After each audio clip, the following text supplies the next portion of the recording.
हाय दोस्तों, मैं अनिल आप सभी को जीव विज्ञान से VVI objective questions and answers करा रहा हूँ।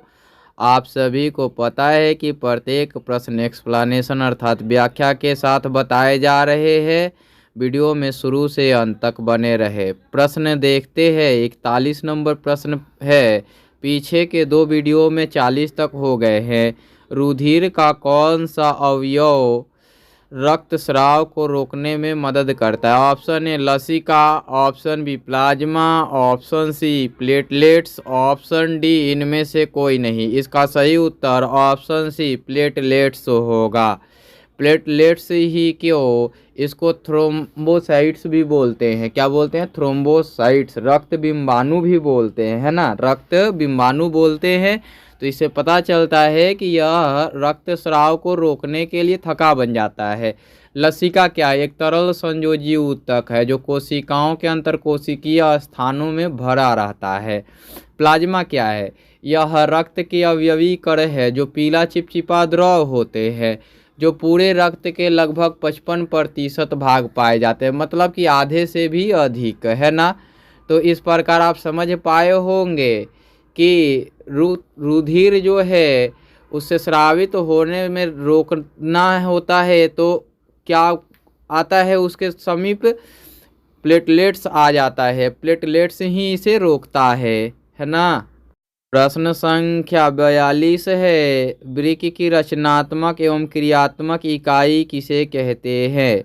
ऑप्शन ए कोशिका को, ऑप्शन बी श्वसन अंग को, ऑप्शन सी नेफ्रॉन को, ऑप्शन डी रक्तचाप को। मैं आपको बताऊं इसका सही उत्तर ऑप्शन सी नेफ्रॉन को। क्यों नेफ्रॉन को? तो आपने पढ़ा है कि वृक्क की रचनात्मक एवं कार्यात्मक इकाई को क्या कहते हैं? नेफ्रॉन कहते हैं। नेफ्रॉन आप देख पा रहे होंगे कि बॉमिन संपुट अर्थात कि रिंच की तरह जो रचना होती है उसे बॉमिन संपुट बोलते हैं, और उससे शुरू होकर पतली नलिका बनाती हैं और आपस में जालिका बनाए रहती हैं, उन्हें नेफ्रॉन कहते हैं ना। और आपको बताओ कोशिका जो है जीव शरीर की रचनात्मक एवं क्रियात्मक इकाई होती है, मतलब सबसे छोटी इकाई जो है कोशिका है जीव शरीर की, है ना। आगे श्वसन अंग। श्वसन अंग का निर्माण अलग अलग अंगों से होता है, जैसे श्वास नली, उसके बाद फेफड़ा, फेफड़ा में अन्य रचनाएं होती हैं, है ना, उनसे होता है। रक्तचाप क्या है? ब्लड प्रेशर, रक्त का दाब बढ़ जाना, है ना। किसमें? नलिकाओं में रक्त का दाब बढ़ जाना, है ना। रक्त अपने सामान्य दाब से कम या अधिक दाब पर प्रवाहित हो तो रक्तचाप कहलाता है। तो इस प्रकार आप समझ पाए होंगे कि सी क्यों होगा इसका उत्तर। प्रश्न संख्या 43 है। लार किस ग्रंथि से निकलता है? Option A adrenal, option B pituitary, option C लार, ऑप्शन डी इनमें से कोई नहीं। मैं आपको बताऊं इसका सही उत्तर ऑप्शन सी लार ग्रंथि होगा।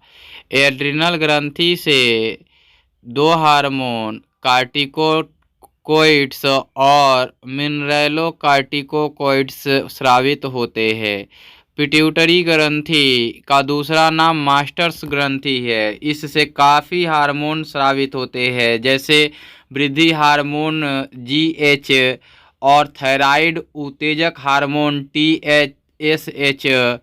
इस प्रकार से काफ़ी सारे हार्मोन स्रावित होते हैं। लगभग 6 से 7 प्रकार के हार्मोन आप प्रायः पढ़ पाते होंगे। प्रश्न संख्या 44 है। श्वसन के अंतिम उत्पाद हैं। ऑप्शन ए CO+H2O यानी कार्बन मोनोऑक्साइड और जल। ऑप्शन बी है कार्बन डाइऑक्साइड CO2 और ऊर्जा। ऑप्शन सी है H2O जल और ऊर्जा। ऑप्शन डी है कार्बन डाइऑक्साइड जल और ऊर्जा। इसका सही उत्तर है कार्बन डाइऑक्साइड जल और ऊर्जा। आपको मैं बताऊं कि श्वसन एक ऊष्माक्षेपीय अभिक्रिया है, तो ऊर्जा निकलेगी ही, ऊष्मा निकलेगी ही। और उसमें जलवाष्प के कण निकलते हैं, है ना, और तो वो जल हो गए। कार्बन डाइऑक्साइड श्वसन में हम छोड़ते हैं, है ना। तो ये चीज़ आप याद रखेंगे तो ये आराम से प्रश्न बन जाएगा, है ना। तो आइए अब अगला देखते हैं। प्रश्न संख्या 45, मानव हृदय में कोष्ठकों की संख्या कितनी होती है? इसका डायरेक्ट उत्तर ऑप्शन सी 4 मारिए, चूँकि मैं बड़ी बारीकी से समझा चुका हूँ, है ना, कि 2 आलिंद और 2 निलय होते हैं। अब आगे देखते हैं 46 नंबर प्रश्न। स्टोमाटा के खुलने और बंद होने की क्रिया को नियंत्रित करता है द्वार कोशिकाएं। द्वार कोशिकाएं किसमें पाई जाती हैं? पत्तियों के स्टोमाटा में पाई जाती हैं, है ना। अब ये कहता है कि सखी कोशिकाएं, शाखित होना चाहिए, सखी लिखा गया है, इसको कंसीडर कर लेंगे शाखित कोशिकाएं, है ना। अब चलनी नलिकाएं, चलनी नलिकाएं क्या होती हैं? जाइलम और फ्लोएम में पाई जाती हैं और शाखित कोशिकाएं भी उसी में पाई जाती है। तो आप ये सभी समझ पाए होंगे कि द्वार कोशिका केवल कहाँ पाई जाती हैं? पत्तियों में पाई जाती हैं। प्रश्न संख्या 47 है, कौन सा एंजाइम वसा पर क्रिया करता है? Option A pepsin, option B trypsin, option C lipase, option D amylase. मैं आपको बताऊँ इसका सही उत्तर लाइपेज ऑप्शन सी होगा। अब आपको मैं बताऊँ कि इसके व्याख्या को जानने के लिए पहले ये जानते हैं ये चारों के चारों पाचक हार्मोन है। पाचक हार्मोन किसे को कहते हैं?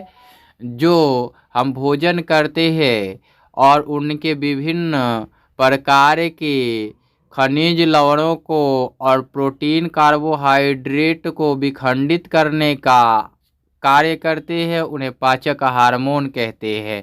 पाचक हार्मोन पेप्सिन और ट्रिप्सिन दोनों प्रोटीन पे कार्य करते हैं, प्रोटीन के अणुओं को छोटे छोटे खंडों में तोड़ते हैं, और लाइपेज जो है वसा के अणुओं को छोटे छोटे खंडों में तोड़ते हैं। एमाइलेज जो है कार्बोहाइड्रेट के अणुओं को छोटे छोटे खंडों में तोड़ते हैं।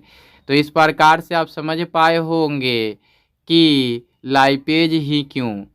अब प्रश्न संख्या 48 देखिए, किस प्रकार के श्वसन से अधिक ऊर्जा मुक्त होती है? ऑप्शन ए वायवीय, ऑप्शन बी अवायवीय, ऑप्शन सी ए और बी दोनों, ऑप्शन डी इनमें से कोई नहीं। इसका सही उत्तर ऑप्शन ए वायवीय होगा। क्यों होगा? आप जानते हैं कि वायु की पर्याप्त मात्रा में जो हो, जो आपकी शरीर को पर्याप्त वायु दे, वो वायवीय श्वसन, और आंशिक रूप से कठिनाई से जो वायु श्वसन हो उसे अवायवीय श्वसन कहेंगे। तो आप जानते हैं कि भोजन के पाचन के लिए पर्याप्त वायु की प्रश्न संख्या 49 है, हाइड्रा में क्या पाया जाता है? ऑप्शन ए मस्तिष्क, ऑप्शन बी तंत्रिका, ऑप्शन सी मुख, ऑप्शन डी स्पर्शक। आपको मैं बताऊँ इसका सही उत्तर ऑप्शन डी स्पर्शक होगा। मैंने पहले ही वीडियो में बताया है कि हाइड्रा में स्पर्शक पाए जाते हैं, है ना, अमीबा के पास।